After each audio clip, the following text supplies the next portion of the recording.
Hi friends, கடந்த வருஷம் June மாதம் தேனி வரைக்கும் போயிட்டு இருந்த ட்ரெயினை போடி வரைக்கும் எக்ஸ்டெண்ட் பண்ணாங்க. அதுக்கப்புறம் உடனே பார்த்திங்கன்னா கம்ப்ளீட் லைன், அதாவது மதுரையிலேருந்து போடி வரைக்கும் எலக்ட்ரிஃபிகேஷன் ஒர்க் நடந்துகிட்டு இருந்துச்சு. இப்போ கம்ப்ளீட்டாக அந்த எலக்ட்ரிஃபிகேஷன் ஒர்க் முடிஞ்சு நேற்று test and trial run conduct பண்ணியிருந்திருக்காங்க.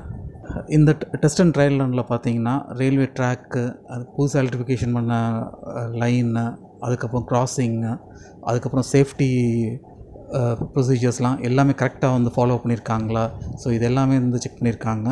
So அதுபோல் என்னென்ன இஷ்யூஸ் இருக்கோ, ஸோ அந்த இஷ்யூஸை எஸ்கலேட் பண்ணி ஃபர்தராக அதெல்லாம் ரெக்டிஃபை பண்ணுறதுக்கான வேலையை அடுத்து ஸ்டார்ட் பண்ணுவாங்க.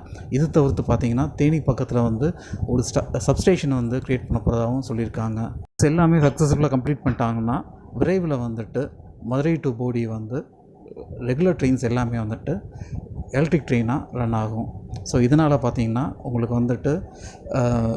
மெட்ராஸ்லேருந்து வர ட்ரெயின் மதுரையில் ஆல்மோஸ்ட் ஒரு 30 மினிட்ஸ்லேருந்து 1 hour வரைக்கும் இன்ஜின் சேஞ்ச் பண்ணுற டைம்லாம் வேஸ்ட் ஆகும். ஸோ அந்த டைம்லாம் சேவ் பண்ணலாம். ஓகே ஃப்ரெண்ட்ஸ், இது போல் இன்னொரு மீட் பண்ணுவோம். Until then by.